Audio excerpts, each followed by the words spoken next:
It says we are live. Okay, awesome. I don't see us being live, but I trust the process. I trust it. So hopefully we're live on Instagram and on YouTube. This is my first time using StreamYards to live stream. So it is a work in progress, a learning lesson, and hopefully we're up and running. It says that we are. Yes, we're So gonna make it do what it do. yes. Anyway, thank you guys for coming in, or whenever you guys watch this, to Caregivers Corner. Um, really, I decided to do this because it is National Minority Mental Health Month, or BIPOC Mental Health Month, which was started by the amazing B.B. Moore Campbell, the author and advocate. And so and as a caregiver myself, I really just saw a need for a place to provide just support and validation, insights and resources. And so I thought, you know what, why don't we do this podcast called Caregivers Corner, just supporting those people who are supporting others, because sometimes it is a very thankless job. So thank you guys for coming. And hopefully we share some things during this time that will be meaningful to you or meaningful to somebody that you know that you can also share. So, to introduce my guest, the amazing Tiffany Lowery, marriage and family therapist and mental health advocate. Thank you so much for being here. We talk all the time about these things. Yes. Thank you, Jillian, for having me. This is such an important conversation. I've had people hit me up about this specifically because we're Mm, just not talking about it enough, especially in the Black and Brown community. It gets yeah. normalized. The stresses of caregiving get overlooked and normalized in a way that we really need to focus on because it's causing a lot of impact to our not only mental health but physical health as well. So thank you Yeah. for having me. I'm excited. No, of Yes. course. And no, I appreciate it. We can sort of jump right in. So we both been caregivers. I'm still a Hmm. caregiver. And so and I think some people might not even realize that they're caregivers, but anybody who is so why don't we start there? Why don't we start with like just these different types of caregivers? And I know we have like long term and short Right. term. And so maybe just getting an idea of like what do we mean when we're saying that? What is the broad definition of that? Right. Someone depends on you, Mm, basically, right? So that can look like I see a lot of clients currently dealing with aging parents. mhm. Sometimes they're caregiving for a child that has a mental illness or physical disability, right? So we often are helping family members with substance use. It can be anything. It can be, and again, kudos to Miss Jillian for Sound of Hope, All Things Possum Oh, Trot. Yes, absolutely. The movie, yeah, you did a beautiful. phenomenal job. Let me just say Thank that. you. Thank you. But that is an example of what we're Mhm. talking about. Those families, you know, fostering and adopting those kids who had a lot of challenges. Yeah. That was not an easy thing to do.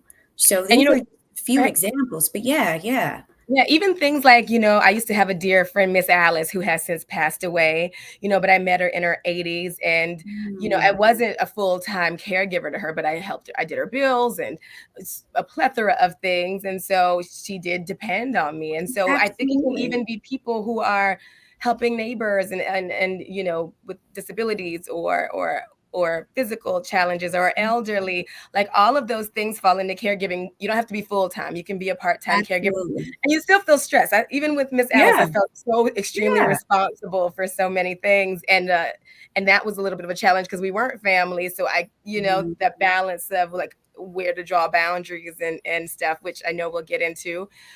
One of the things and the reasons I really felt led to this caregiver talk is. Um, we often, right, give a lot of energy and concern to the person who is sick, rightfully so, right? So Right. the person who has the challenge, Mm. whether they're age related, whether they're have Mhm. a chronic illness, a mental illness. So most of the resources are really dedicated, right, to those people because they're the ones in this acute distress, right?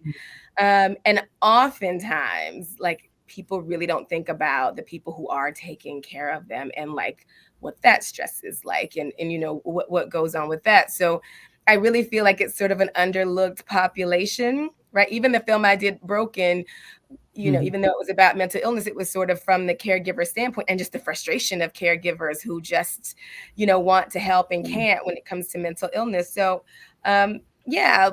So we're thinking about these different kinds. Maybe we break it down into, I don't know, short term and long term. I feel like those are two different challenges. Like somebody with a shorter term illness, that you have to Mhm. kind of deal with. Mhm. We talked about that before, and then it has an end date for Right. whatever reason, or maybe the longer term chronic care. Maybe you can talk about those and Yeah, I think what the individual challenges of those might be. right.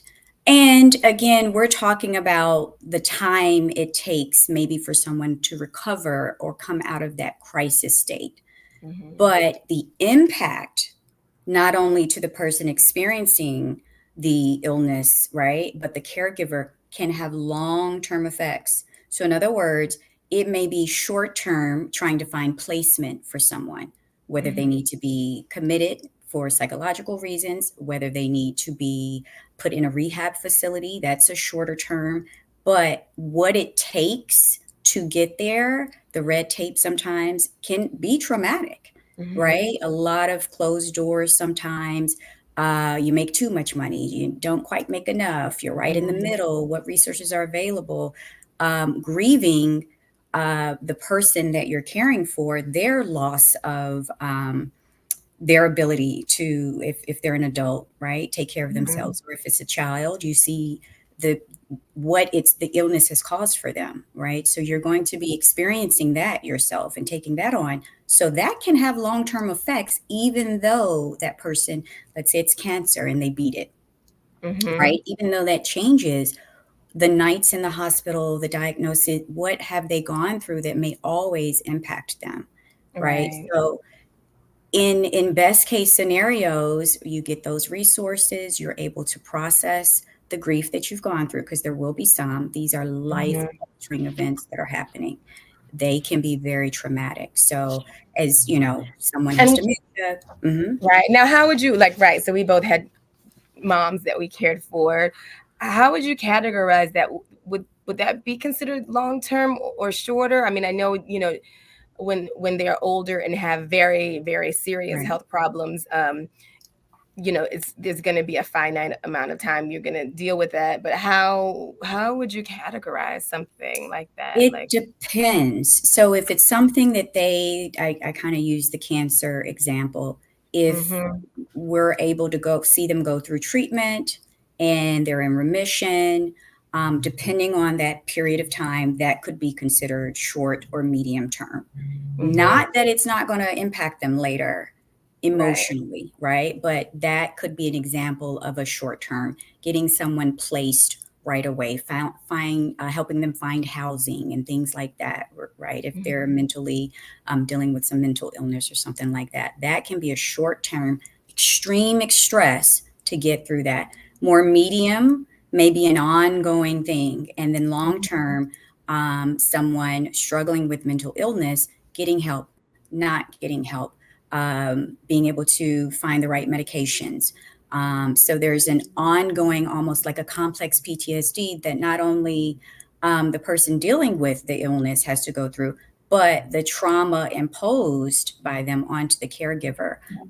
and even Yeah, some of those, I mean, like more debilitating physical, I guess, diseases are just kind of these long chronic right. disease that that kind of take a toll on your body over time. So it seems like the first kind is sort of an initial shock to your system that you get through, Mhm. and then you have to deal with the repercussion. And the other one is a longer, day to day sort of. A reinforcement of the Mhm, illness over and over and over and over right. and over and over again And so of thinking what about you're that, dealing with. Yeah. right. So in terms of what caregivers go through, right? So we talk about like the stress of it, and you kind of mentioned CPTSD. So I wanted to go through some of those things, like because I don't think people think of caregiving as sort of a traumatic Right. experience, because there are um, Mhm. a lot of positives, like like we were Mhm. talking about, which you can maybe discuss. Those people who feel, they feel needed, and it's a good feeling to help people. So it's very virtuous. Society Mhm. definitely says this is what you're supposed to do, and you are giving someone in need a hand. So that is a good feeling. And like the studies Absolutely. show that, right? So maybe talk about some Absolutely. of those good things about caregiving, and then we can talk about some of the toll those things take and what they Mhm. look like. Yeah, so identity, right? So being in that role, there's going to be a sense of purpose and meaning making in life. Um, you get the accolades from whether family or friends or church members. Oh my God, what you're doing is so admirable. And that can feel good because you're giving back, right? Whether it's a family member or in your case, a neighbor, whoever that is, that feels good to be helping someone in need, right? So that feels great. Um, on the flip side of that, right? We often normalize that stress because in our community we're supposed to take care of our parents and our Mhm. children, and brothers and cousins and whoever. We're supposed to do that. We're conditioned to have to bear the weight of that no matter what. So Mhm. we overlook what we're feeling, Mhm. the anxiety, the stress, the lack of focus or concentration, the irritability, the anger that comes Mhm. from that, snapping at that person that we're caregiving for. And is Um, that no, are we kind of, so are these like symptoms where you kind of know like these are, yeah, something's wrong. I've got Mhm. maybe burnout. I need to look at what's going on. It's no Mhm. longer I have gotten these feelings of meaning making and purpose, but that's long gone. Now I'm starting to notice I don't want to help them, or I'm fatigued all the time. We talked about compassion fatigue and Mhm. vicarious trauma, Yeah, right? can you like describe that, just because I like, it wasn't that long ago that I heard those terms for the first time. Hmm. I had never Hmm. heard of vicarious trauma. I mean, I guess I understood it when I heard it. I understood the concept, like, oh, I can see how Right. vicariously you can feel these things. But Yeah. maybe So, talk about those mhm. secondary stress things, um, vicarious trauma, compassion, all, maybe just give us a rundown of sort of what Okay. those things are, what those terms mean. Right. So, compassion fatigue. So that might look like, again, this snapping back, right? Where I used to have patience with that person that I'm caregiving for. I used to be able to empathize in a way. I used to have take more care and be gentle in a way. I'm no longer doing that because I don't have the bandwidth, So the right? empathy that maybe you had for them in the beginning starts to Hmm. erode over time, just because, and I Exactly. and I think this is part of the overall conversation, is that due to not really taking care of yourself properly, Yeah. would it happen anyway, but maybe it happens faster if you're not taking care of yourself It depends. I think we're going to experience some level of that over properly? time, but I definitely setting boundaries with that person, with Mhm, other family members, with yourself. Absolutely, the self care and the socialization piece are huge. So mhm. those have to be in place to mitigate the burnout Mhm. and the compassion fatigue, the Well, vicarious what is trauma. what's vicarious trauma? Like, what would that? So I'm experiencing, so that person has cancer, that person um, has a mental illness, that person can no longer speak, right? Mm, So whatever the illness is that they're dealing with, it's impacting me, right?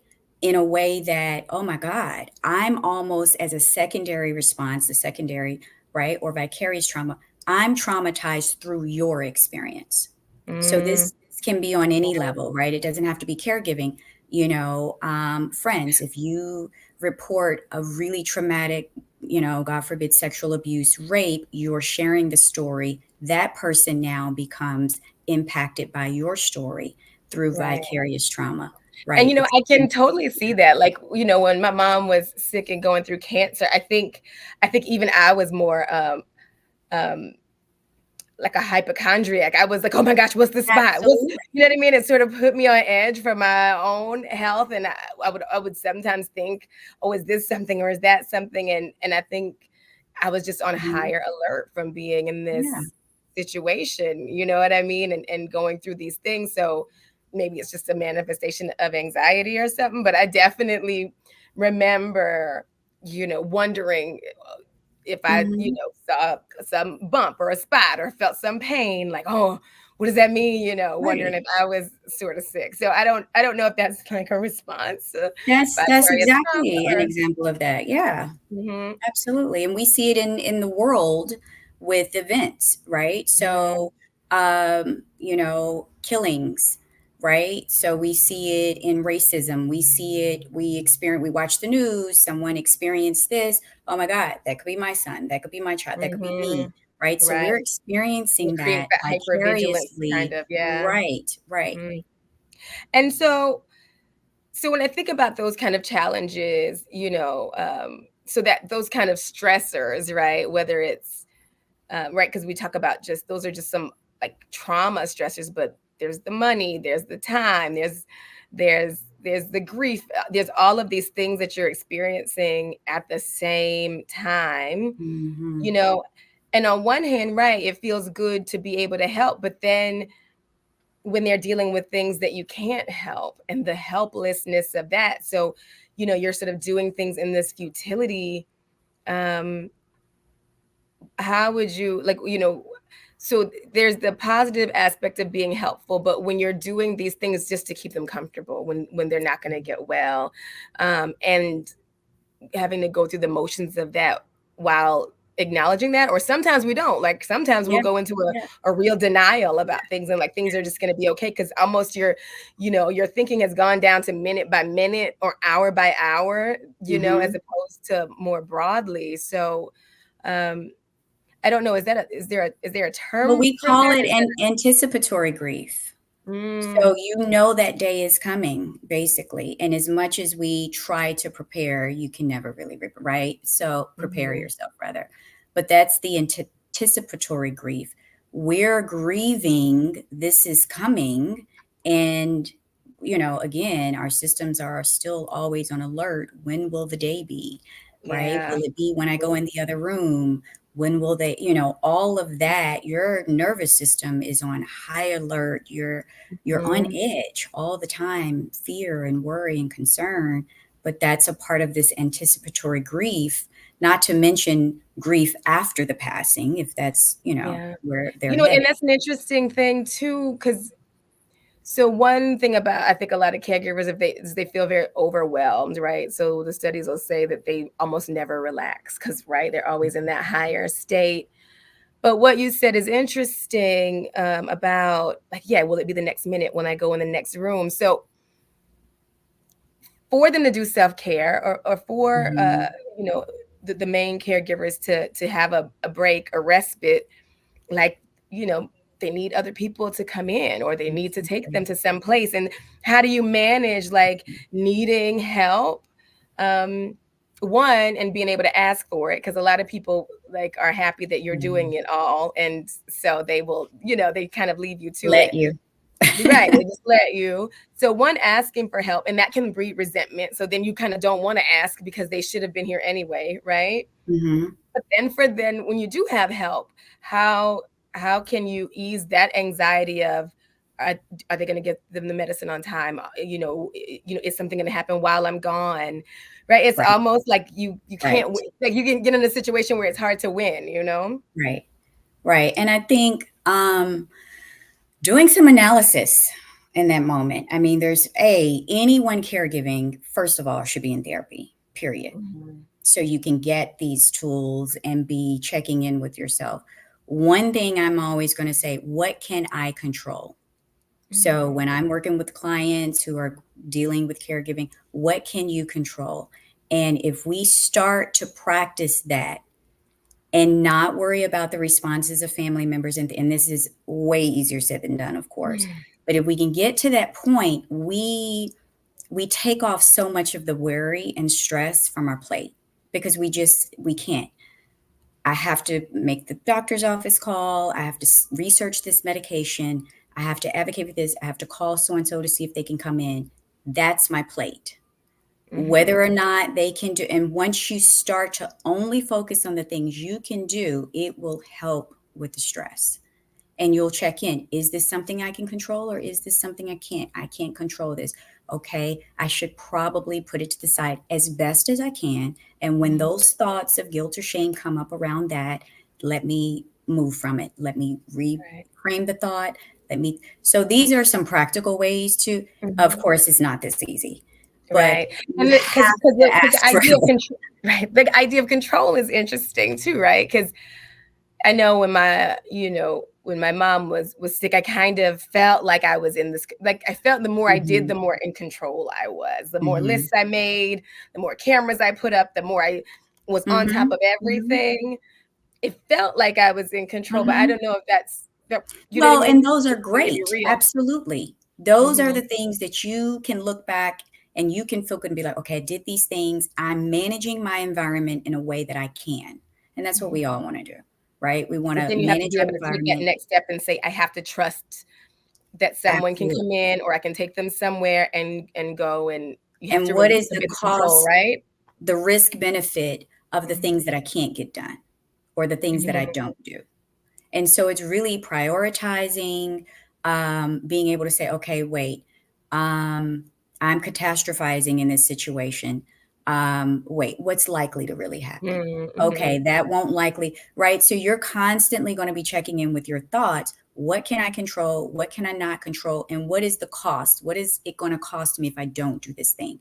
Okay, well, she won't get to go meet with whoever, or we won't get to go to her favorite ice cream place, or I won't get to spend this time this week with her that I would have gone. Okay, I'm willing to pay that cost. If mhm. it's something else, you may not be willing to pay that cost if it's going to put her in danger or something like Right. that. But if it's Mhm, just, this is a comfort I'd like to give this person and I can't because I don't have the bandwidth, that would be an indication of, okay, it's okay to pay that cost, mhm. right? So you're going to be weighing the cost benefit of some of the priorities that you're making, and having, and the more you can control the environment, that's going to help you feel better about what you're doing. Now, Yeah. not to the extreme of like take it, right, because you have to delegate, you have to ask for help because Not that's to the where the extreme where burnout. you're saying of, like, trying to do it all You yourself to cannot do it yeah, all, right? You can't do right. it all. So sometimes what And I so can you have to, like, control have is some asking level of someone. trust, right? You have to I think that was hard for me to, like, release some level of control. Hmm. Right? So, because right, you feel like you know how to do this, and I think maybe a lot of caregivers might have that, like, because you know their routine, you know exactly Absolutely. what's happening, I did. and so to Yes. really release that, and then sometimes things do get lost or Mhm. missed, or whatever. So now you've done the thing you need to do to take a little time for yourself, but so it's that. But even if something goes wrong, like then it's that okay, well, I made the best choice at the time, and then Absolutely. forgiving yourself for whatever mistakes. Because I think there's Absolutely. not going to be a perfect situation like as much as we want, right? And so there Mm-mm. has to be some balance of responsibility and forgiveness for self. Absolutely. You're not. And I hear people but Tiffany, you don't understand. I have to do the nobody, my brothers, my sisters, they don't, I have to. I understand, but you can't. So you're gonna have to pick and choose those things. Mhm. Something's not gonna get done. Right. It's just the way it is. And you, like you said, you forgive yourself, you pick, you do the best you can. And, we've talked a little bit about this. The people who are in these positions, caregiving in the first place, right? Mhm. We got to look at what was the role in your family for you to be that person anyway. Why isn't Right. it your brother or cousin or sister, or what is that? Because Right. some, And I think it's very yeah, gendered as well, right? Like absolutely. the people are very they're very forgiving of any guy who isn't the caregiver because it's not expected anyway. And Especially in our community. yeah, Yeah. especially in our community. And then yeah, it's this is sort of your role and what you're supposed to do. Um, some places I think Possum Trot, that movie, right, was an Hmm. Hmm. excellent example of everybody coming together and bearing Yes. weight. But Yes. everybody's situation isn't like that. So for the caregivers who don't have that support system and they are feeling stressed. Well, first we talked about what some of these things Hmm. that they can experience. And then you started to go into a little bit of how you know. It's like, so when you start to feel less empathy, when you start to snap, For the when compassion you start fatigue, to right, have less patience with, I guess, everybody, right. right? Not just the person who's sick, but Yeah, maybe in so general. absolutely. Irritability, anger, Mhm. you've noticed like, wow, my anger is kind of high right now. Mhm. These can be signs, What be about feeling sleep? What beat about up. like sleeplessness? Absolutely. Because I feel Too like that much was a sleep or mm, lack of sleep, mhm. right? Too much sleep, lack of changes in your diet, eating habits, forgetting to eat, right? Overeating, all of Yeah. these things can be um just your mood in general. You've noticed that your mood is off. You don't want to do the things that you used to always take a daily walk. You're not taking your walk anymore. You're not doing the things that you used to enjoy doing. So Okay. there's a lack of concentration. You can't focus, low motivation. All these things can be signs of anxiety, depression, grief, right? Something's going on. There's some burnout. There's something going on that I need to address. So Right. if And you're I think, starting to feel that, yeah. Right. I think that's so I think it's important to recognize in the moment, because then that's less recovery that you're gonna have to do either once that's absolutely. over or once you realize it. I have so many friends. One friend, he took care of his dad while he had dementia for at least a year. It might have been two. And at the Mhm. end, he'd gained like 60 pounds. He was in Yeah, such poor health. He was having like lung yeah. issues, Yes, you yes, know. yes. I had another friend, he got in a horrible accident. So he was wheelchair ridden. And his mom was his caregiver, and Mm, she ended up with ovarian cancer and passing away yeah, before him.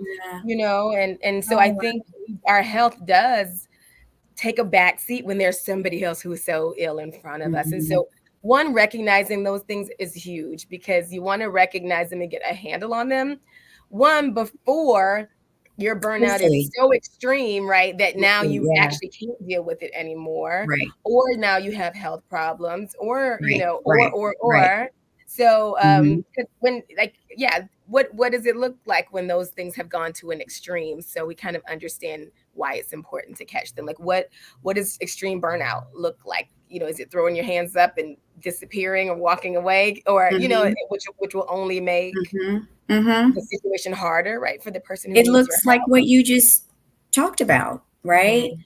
Gaining a lot of health issues. Our health is directly related to the stress. CDC, there's all sorts of studies and research shows this is not new. We don't spend enough time talking about it. We get to the doctor with the diagnosis of dementia, Alzheimer's, heart disease, all these things, when in actuality, it could have been prolonged stress, right? Whether it's a relationship, whether it's caregiving, whether Mhm. it's work, your job, these are directly affecting our health. And we're not recognizing or realizing that. We're chalking it up to, well, that's the nature of my job, or yeah, this is tough, Mhm. or this is what it's like. Once you start to understand, if you don't practice self care and boundaries as a caregiver, you will have health problems, period. They just go together. And so when you start to gain weight or you're not sleeping at all and you do start to develop somatic symptoms, right, or medical issues, you can see it and hopefully correct it.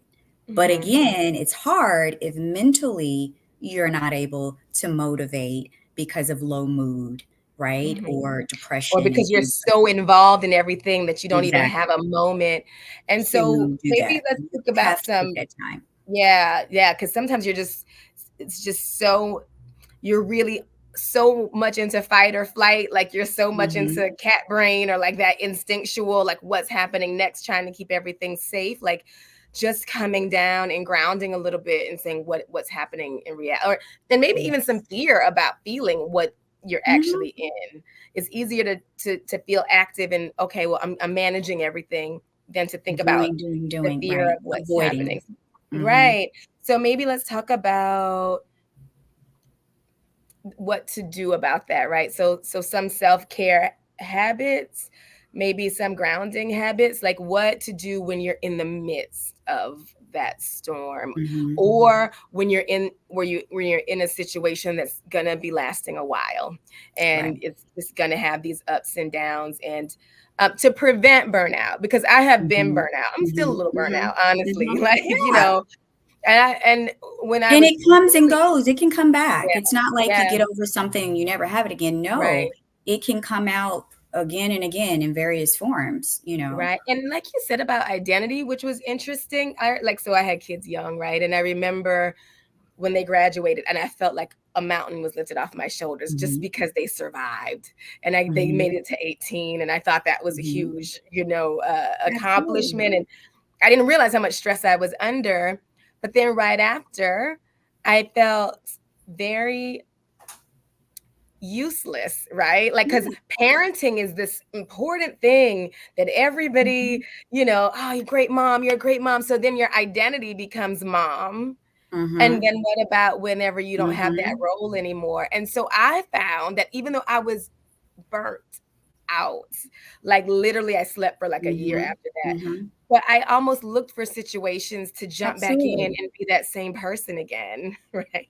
So Absolutely. I think that's what happens when you start to just act unconsciously, like just act off Mhm. of whatever, some of those feelings are. So, yeah, let's just talk about Yeah, I how wanna this is really good, the right, point you're bringing up now, and then I'll jump back to the grounding, right. tools. But so, absolutely, our identity gets so tied up into what we're doing. Doing, doing, doing. We get the validation, we feel good about ourselves. We're conditioned in this society to do, produce, to do, to do, to do, to do, and that's how we gauge self-worth, Yeah. which is dangerous. We've all been guilty of it, but that's how we gauge self-worth. And so not only that, but specifically that's why we have empty nest syndrome in terms like this, right? And even after a loved one has passed on, or a care, if we've been taking care of parents and they pass on, who am I without being a caregiver? Who am I if no one needs me Mhm. every day, day in and day out? Who else am I? That Mhm. was big for me. I had Yeah. to, okay, wait, what was I doing before I was a daughter? Do you know what I Right. mean? Helping my mother. Like, who was I before a caregiver? Yes. I had to Right. remember, like, wait, I know there's other parts of me. I had to go Mm. find that again because so much of my identity was wrapped up into caretaking. That's And I such an was, amazing point. yeah. Like, and I had my kids in my teens. So I don't even know that I had a before necessarily. So then Hmm. to have to create that as an adult is a really weird thing Yeah. to have It to do. You know what I definitely, mean? It's like yeah. such a process. So, but I feel like grounding is part of that process too, right? Because for Hmm. me, who I, definitely see PTSD, like, and some ADD Hmm. things. Hmm. So like you're so up in the air thinking about so many things, to even be still and listen to yourself and what you need and find who was I before or who am I going to be now. Hmm. Because with especially with, I don't know if you feel the same way, but when my mom passed away, it definitely feels like a Jillian before that event and like who am I now, right? Yeah. And so but I do think figuring out how to get quiet and getting comfortable getting quiet, Mhm. because that's a Mhm. hard thing to do when you're used to Yes. moving. When your Mhm. identity is in what you're doing, when you're not doing anything, my therapist would be like, you can just be. Why you should Yes. have permission to just Yes. exist. And it's so Just foreign be. to me. Mhm. But I feel like somewhere it's wrapped up in grounding too. I don't know if that's Yeah, right. I mean, that's how you get there. That's how you Mhm. get to just being, right? So what you're being intentional about sitting still, literally. Some clients, I tell this, literally sit on your hands and Mm. breathe, just be. So it's about undoing so much of what we've learned. And we're all, for those of us complex PTSD and doing, it's a state of crisis all the time. And we have lived in that space, and it's difficult to come out of that because Mhm. someone needs to need me. I need to be doing something. So first off is just checking in. What am I doing? Am I rushing to the next project to save someone or something? Right? Mhm. What does this look like? I'm burnt out. I need rest. But why have I signed up to go to all these birthday parties? Why have I, what am I doing? Right? Check Yeah. in with yourself and ask that. Everything is going to be self talk. Watching your negative self talk, what you shoulda, coulda, woulda, right? All of that type of language, self compassion. Okay, what would I tell my friend? I would tell my friend, girl, it's okay. You can say no. You shouldn't have to. Da, da, da, da. All of that applies to us, and we don't do I it. I So think these are I the think for things we got people who to aren't ask used to yourself. that, right? Yeah, Those people who aren't used to speaking nicely to themselves, I love right. the idea, like you're saying, like, then what would you say to your good What friend? would you Because say to your normally, good friend? right, a lot of times we talk to them a little, like, much better than we talk to ourselves. I know, at least in my Absolutely. case, that's true. And then, so going on with that, like, what about the boundaries? Because, right, like, Hmm. some of those we're imposing on ourselves. If we're saying we'll Yeah, be at all these parties, and most. Yeah. but, right. But then when you are the person who what was shown to be responsible, you showed Hmm. yourself responsible, and so now there's all these people that might need you. Maybe talk about boundary setting and how to deal with the guilt of boundary setting, what that Hmm. really means, because I Hmm. think when you're burnout, then you start to get upset when people keep asking you for things, and Right. you almost blame them, like, why did they keep asking? Right. They know better than to ask Right. me, and I got all this food Right. on my plate. No, they don't know better because they've always been the person to ask to get their needs met. It's not, you know, their fault that they're asking. We Right. have a choice to say no to them. Hmm. They learned, I'm going to keep asking and pushing to get what I need. We learned, let me make sure they're taken care of. Right. So, absolutely, we get to say no. It's difficult for us to set that boundary, but Hmm. we get to say that, okay, what is on my plate? This doesn't make sense. Okay. Again, what would I tell someone? Well, it doesn't mean I'm not a good friend if I don't go to the event or if I can't show up a certain way or if Right. it's a family and I'm asking for help for the caregiver. Sometimes we won't because of dynamics, right? It's like, no, I need this. So let me ask. If they say no, they say no. Right. And I have to be okay with their response. They have a right to say whatever they want to say, right? In terms of Mhm. yes or no or helping. I have to be okay with that. But again, what I can control is getting the Mhm. need met. This, my child needs this, whoever needs this. I need to ask to get that need met. And Mhm. you, what, it may not be family, it may be a neighbor, it may be somebody from book club that you Mhm. would never ask for help. But guess what? You didn't. Maybe they offered. Oh, Mhm. girl, Jillian, I heard about what you're dealing with. Just let me know. I got tons of food. We can always stop. Absolutely let them do that. Right. Right. So then you're going to be checking in with yourself. Am I not wanting them to do that because I'm afraid of any shame or guilt that may come up? Old Right. messages. What? You let some stranger deliver food to you? Y'all ain't got enough Oh, money? wow, yeah. All of And that, that's a we big know thing in our exists. community too, a big barrier in people, because I did have caregivers come in to help with my mom, but, Hmm. later, like, a lot of people would ask me, "Oh, how did you do this?" or "What did you do with this?" And the hesitance to even want anybody to come in the house, and I was like, "Well, I don't Hmm. know. I don't know how I would have gotten through that without some help." Hmm. But we people just, yeah, from whether it's just paranoia or suspicion or privacy, which can be deep in our community. Like, a Right. lot of times we refuse help, so that's Right. one thing. And then I have this other friend who, like, so a guy kept calling him to ask him for some money, a cousin or something, and he was so mad. He's like, "I'm gonna block him." I was like, "Well, did you say no? That Right. I can't give you any?" Right. And he was like, "Why is he asking me?" And I was like, "Well, because he's asking you, but why can't?" Hmm. The more interesting thing is, maybe, why can't you say no? Yeah. And it was such a hard, I mean, we actually talked about it for a while, and then we kind of got to, like, some level of identity, like, Hmm.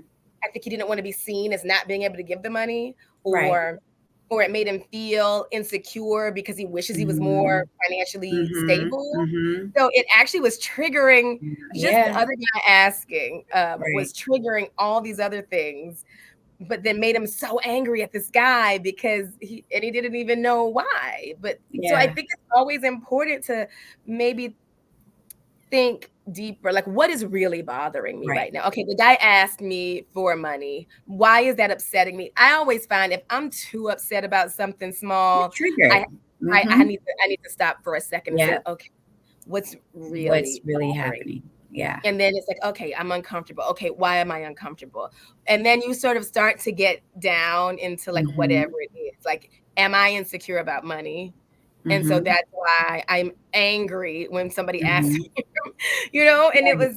yeah, it was such an interesting conversation that we just do things sometimes so unconsciously, or Yeah. blame others when we do need to, look a little bit more within because we are always a part of this thing and whatever is happening. Or the Yeah. pride of not asking for someone's help or getting past the, well, they should have been here anyway. I shouldn't have to say Right. anything. Right. But you do, because people aren't mind readers, A. And they're probably not wanting to help, right? Who wants to go change diapers or sit, like who wants to do that, right? Mhm. So being able to you have to ask and delegate. You have to at least do that. And again, if it's not your family, and most of the time, often, I don't want to say, but often it's not, Mhm. it can be a church member, a coworker, it could be whoever. However, Mhm. you have to build that support system, but you have to build it. I think You that's have good. to build it. Yeah, maybe so.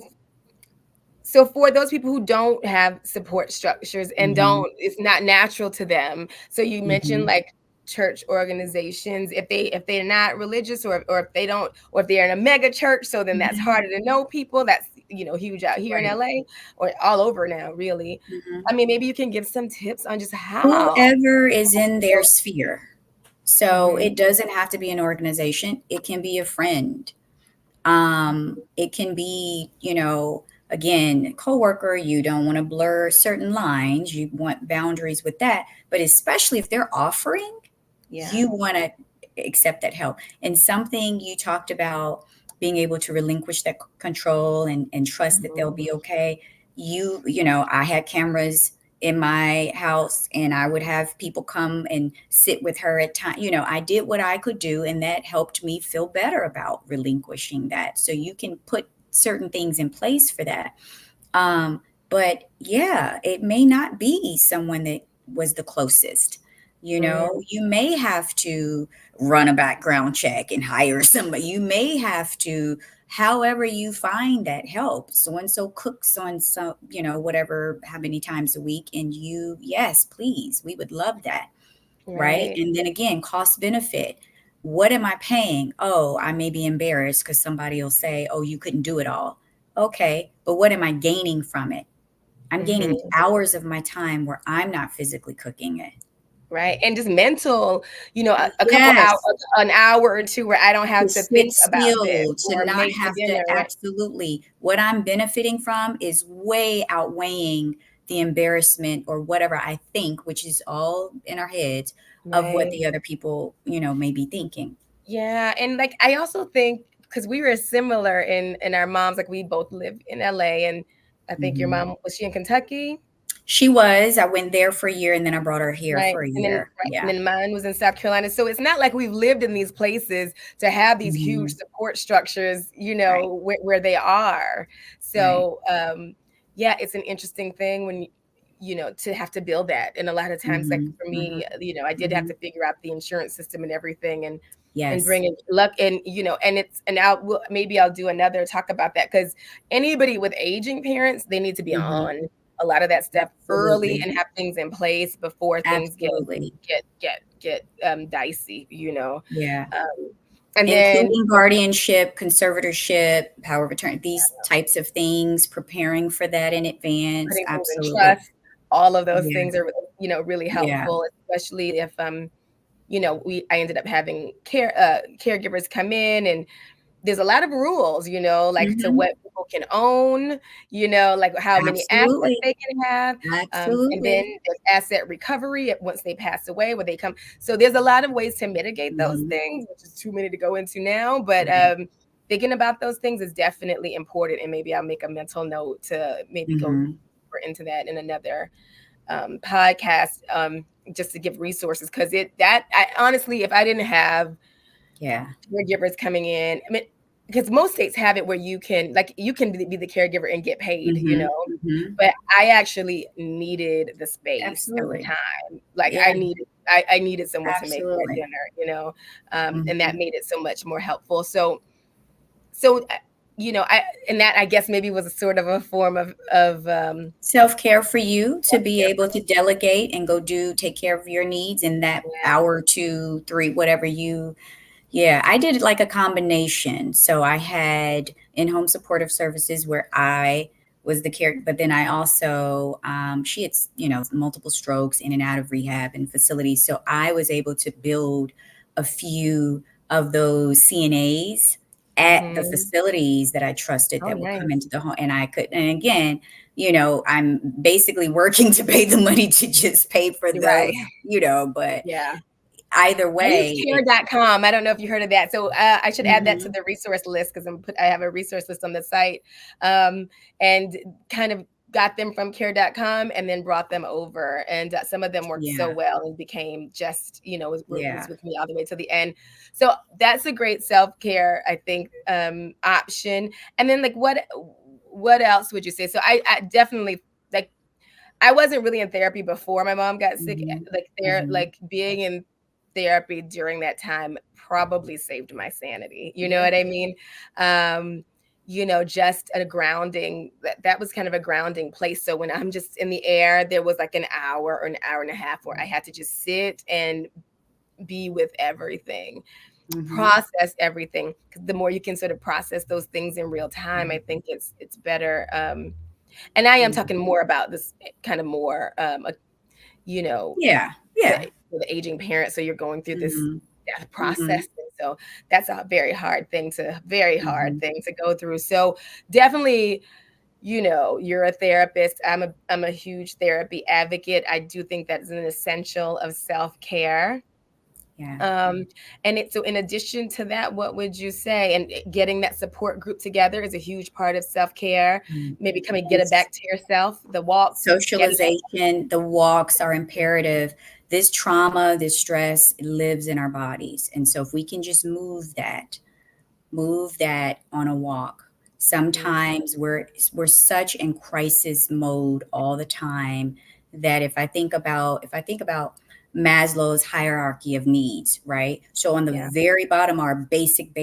If we're not getting sleep and rest and food, the health, if we're not able to think or plan or strategize, we're not going to think about, ooh, they need this or they need that, or let me call so and so on Monday. We can't think of right. any of that. All we're Mhm. doing is stressing. So the Right. walks provide a space for that. Deep breathing. I'm a huge advocate for deep breathing. Slowing your heart rate down will lower your blood pressure. I You hum do. breathe? My therapist is a big fan of hum breathing to get Okay. you kind of out of Yes. that fight or flight mode. Yes. Mhm. Yes. I do Hum tapping. breathing is just taking a deep breath and then you hum it out, right? Right. And when So you say there's a take deep component of breaths, are you doing like So people count? do different, sometimes I'll have people go in, or me myself, when I do it, I'll go in, let's say 3 or 4 seconds and go out longer. That's a Mhm. technique I'll do sometimes. Um, I don't want people to get caught up, we don't have Yeah, to get caught up in that. It can look like anything, just right? slowing it down. But it in the moment when you know that the anger erupts or there's this big emotional outburst, even if it's just stopping yourself and okay, and the self-talk has to start. Mhm. Be aware. Most of us know what's positive and negative, right? We at least know it. It's difficult to change it, but do that. I'm okay. I'm safe. Everything's going Mhm. to be all right. I got this. I got this. I got this. This is hard what you're doing, but I got this. I'm going to be okay. Just take them. It's okay to sit here it's okay. I promise it's Mhm. okay. Right? These types of deep breathing. I'm a huge tapper, the Yeah. emotional freedom technique, Mhm. right? Right? Yeah. So this sucks. You can do that. Tears Yeah. streaming. Tears streaming. This sucks. But I love and accept myself, and I'm going to be okay. Tears Yeah. streaming down, whatever emotion you're feeling, you're acknowledging the emotion, and you're affirming it's going to be okay. Whatever words you want to use, right? Hmm. And so these are just energy points, right? And you just keep going through the meridians, Yeah, right? and so for people who haven't done tapping, it really is Hmm. so Hmm. grounding and calming. And along with the Yes. affirmations, and even just the simple one that I am safe. That was always Be just a safe. huge, because like you feel very unsafe when you're in these anxiety driven Yes. environments. Like you feel Yes. like the world is going to end at any moment, or what's going to happen next, Exactly. or is there a bomb about to go off, Mhm. not Mhm. figuratively. Mhm. And so Mhm. getting back to that place, and that's something you can do anywhere and every day. Anywhere, anywhere. I have another one I love, my 5 4 3 2 1 grounding technique. So I have clients pull off on the side of the road and do this in the car. They're in the grocery store. Anytime you feel that heart racing, or it doesn't have to be, you can be okay and just take a moment to practice any of these mindfulness techniques, Mhm. right? You don't And have when to you say be in a five, four, state three, two, of. one, is that a So specific? you're so 5 things you can see. So you're literally Mhm. going to look around the room wherever you are, and in your head, out loud, however you want to do it, right? Like I said, some people do this in public, so they're not audible, but they're looking at what they see, what's on the wall, what's around them in the car, whatever. And can it be And then anything? I know I've heard of like find five anything. red things or five blue things, like kind of. Anything. Yeah, you can Mhm. do that. You can do that Yeah. strategy. That's going to slow you down even more. I just 5 things you can see, 4 things you can touch you without getting up and moving, right? Or what's touching you. Sometimes it's a tag or underwire, or something. When you really, really hone into your senses, and you will be amazed at what you are like. Oh wow, you know, there's Mhm. this extra little knot on the heel of my sock that I'm feeling right now, or whatever. Mhm. Um, 3 things you can hear, 2 things you can smell, 1 thing you can taste, and it doesn't have to be that order. You can end up saying more things you can taste, or if you Mhm. can, or those tend to get a little harder. But it can be 5 things you can hear. It doesn't have to. The point is, you're going to go from a dysregulated state Yeah. to help calm you down, and it Mhm. takes you back, helps you get back in your body just enough to pay attention to, okay, I'm safe, all of those things, right? All is Doesn't mean well. you've To be present, to forgotten be in the about what's present moment. happened. Yeah, it Right. doesn't mean you've forgotten about the stressor, right? Of course not. Right. But if you can just get back to being in your body, being present again, now you can make a choice about what is your next thought.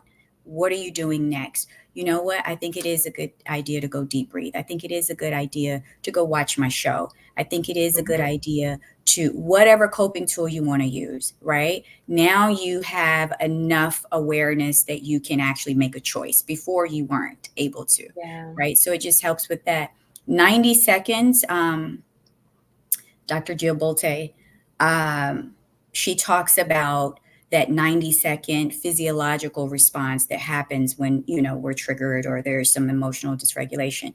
That usually flows through our bodies in about 90 seconds to 2 minutes, Mhm. right? Mhm.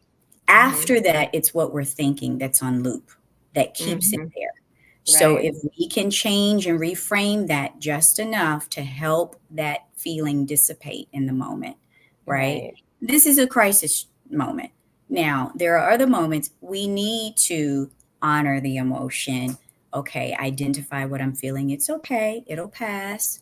I'm doing good. I'm safe. Mhm. Okay, this sucks. This hurts. But we're often trying to dismiss what we're feeling and hurry up and move on, and we don't want to feel that. Sometimes it's necessary, because Yeah. that's how, if we're not feeling it, it leads to burnout, and we're not addressing it. Yeah, no, I think thank you. I think that is so important, and I think it's so important to one, right? Because you're talking about living in the present, and a lot of times our thoughts are what happened and why we're feeling whatever about that, or oh my God, what's going to happen. So, kind of getting into the present moment is such a an important thing, and having the mind to make those choices, because like if you're a caregiver, you're dealing with people with some problems that are Mhm. significant. um and it's easy to make that bigger than your own needs.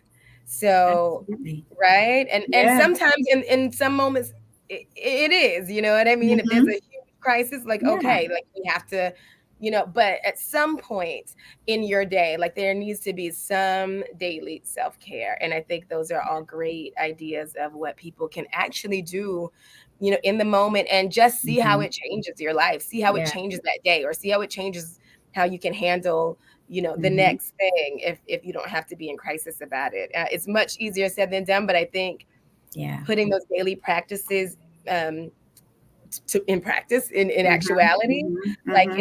it's a huge start. Like just knowing, and just knowing that you need to do it and that you deserve it are Absolutely. huge That starts. part that you deserve it. Yeah, Yes. Because yeah. someone else along the line, we've adopted that we have to struggle, that we have to be putting others' needs before our own, always abandoning Hmm. ourselves. But it can look like 5 minutes of gratitude in the morning. It can look like Hmm. your coffee and your croissant, just time for that. It can look like a bunch of things, FaceTiming a friend because you guys can't Hmm. meet for brunch because you can't leave, Right. right? In the right, whatever that looks like, but making sure you set some time aside for Hmm. yourself every day. It seems Yeah. impossible, but I promise it's not. What's impossible is we have convinced ourselves that we can't do it. But Right. And because yeah, other but we things are more can. important. But And we and I can. and I Yeah. always say, like, if you are a caregiver, or that's been your Hmm. role, like, then if you're not okay, then everybody is really in trouble. And so I even if your compassion tends to be for others, know Hmm. that taking care of yourself is a part of taking care of other people, because you have to Absolutely. be You right, have to be whole okay and to care for well, anyone and else. your Yeah. well-being has to be in order to, even like you said, Hmm.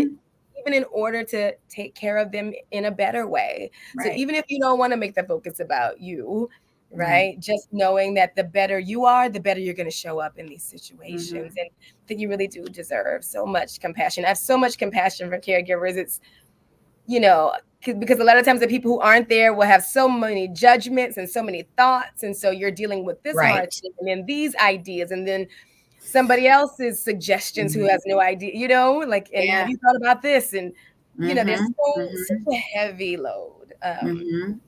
So I don't, are there any other, like, resources that you would recommend, or any final Um, words of advice for caregivers who may struggle, right, with self-care and staying in a good mental space. mhm. Well, again, I'm going to stress get a therapist, period.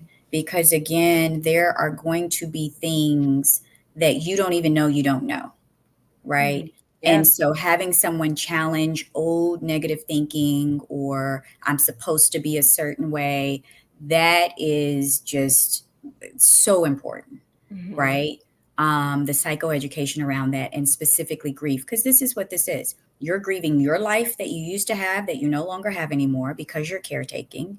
Identity, who are you now in this role? And again, the vicarious trauma of what the person you're caregiving for is experiencing. So there's And if so much that you're going and to if be they have dealing with. that longer term illness, mental illness, or something that's debilitating, it's like Right. those are two different things. But similarly, Mm-hmm. those people, and what they were able to do before, that's a different thing that's going to go on now. And so that longer term Mm-hmm. is such an important thing to learn, those boundary setting, and the continual self-care, and all of those things, because it's such a challenging thing. And I think I'm yeah, Mm-hmm. there's resources, I know in California, I'm sure, and I hope in other places too, where you can even have Mm-hmm. sliding scale if there's insurance Absolutely. issues, or Absolutely. on this resource list I put some online options. But have Mhm. you seen, like, that kind of thing be a Well, big barrier? yeah, I would say, start with, if you're looking for a therapist, and again, if you're that person, Tiffany, Jillian, this is great, but you guys don't understand my circumstance. This is Hmm. still for you too. I know it seems like it may not be, but you can. shift the perspective on being a caregiver and what that means, and rally in support in other ways and resources and options. But so much of it is how you're perceiving what you feel your role and duty is and expectation. That is where the the magic happens, really. Mhm. Once you understand, like, oh, I can ask for help. It is okay. I don't have to carry the weight of all of this by myself. So that first, ask for help. That would be my And I biggest feel thing. like doing it earlier is even better because by the time you're getting close to burnout, everything seems like too Oh, much. absolutely. Like, by the time you're, Especially like, you done, know like, you're having to go. be responsible for somebody, you get stuff Yeah. lined up immediately. Yeah, once you're And working on sometimes fumes, we it's don't because we think, right. oh, this is easy right now, or we can handle it, or no. Mhm. There's gonna be a time. This is something to absolutely get on top of beforehand if you can. But if not, it's never too late to get help. Yeah, It's never too yeah. late to go. Insurance, I would say if you have insurance, go through insurance first. If there's any sort of gap insurance, um, the caregiver, their insurance for maybe mental health, therapy themselves. Mhm, But what type of insurance does the person you're caring for have? There may be options that will help both of you. mhm. But also, I mean, if you, whatever your local area is, Google, there's tons of things that come up. I would say for sure get a support group. Get in a Mhm. support group so you can hear the stories. You're not alone, and it Yeah. feels like you are. Hear from other families, other people dealing with the same thing you're dealing with. Get help in terms of a group.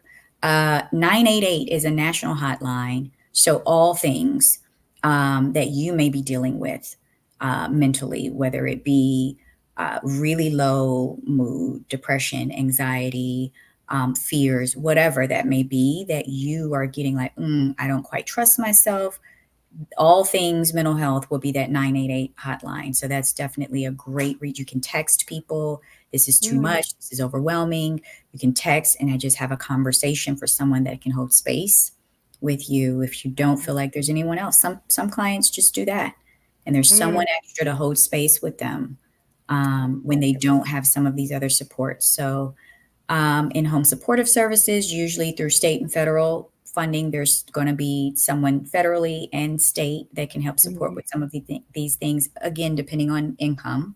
Right. And But yeah, also depending on what the nature of your caregiving is, right? Because a lot of this will be different if you are right, dealing with someone with mental illness or, right. right, that's kind of more physical or like literal Hmm. physical disability, like, so if they have, MS or some, or, or Hmm. Alzheimer's, like those Hmm. things. But, the mental health thing is another challenge that we'll talk about at another time. But I think that those are definitely great resources. The support groups, so many things online now. Hmm. I just, I think that those opportunities are there to get support, and I just encourage everyone to take Yes, advantage of it. And like you said, if you can build your yes. support group out early, sometimes things happen like that, and then we didn't have an opportunity. But early on, when my family member had a mental health crisis, NAMI was amazing. So that's the Oh, National yes, Alliance for Mental yes. How Illness. could I forget NAMI? Yeah. NAMI's awesome. Hmm. They have a peer-to-peer program, which is actually a program only for family members. Mm, So the person with the mental illness doesn't even come. It is right, literally only right, for the family members to understand what's happening and right. process and give those sorts of tips. So I think that was instrumental, Hmm. because that's a difficult, those are two different worlds and two different set of circumstances and Right. issues that you have to deal Hmm. with, right? And so I Hmm. and I found that, through social workers or something at the hospital, but, like, it's all at Yeah. our fingertips, and I really just encourage you guys to get the support you need. Know that you are not alone.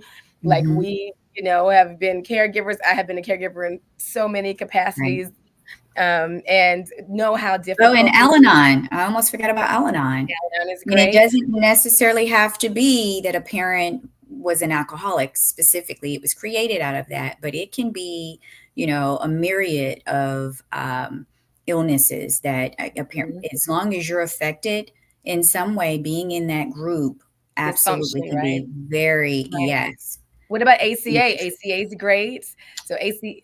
Have you? Yeah, and so ACA is the Adult Children of Alcoholics, but Mhm. again, it has you Same do thing. not Yeah. have to have had any. It's only like if you had any kind of dysfunction, right, Mhm. which can lead to some codependence, which a lot of caregivers kind of Absolutely. have.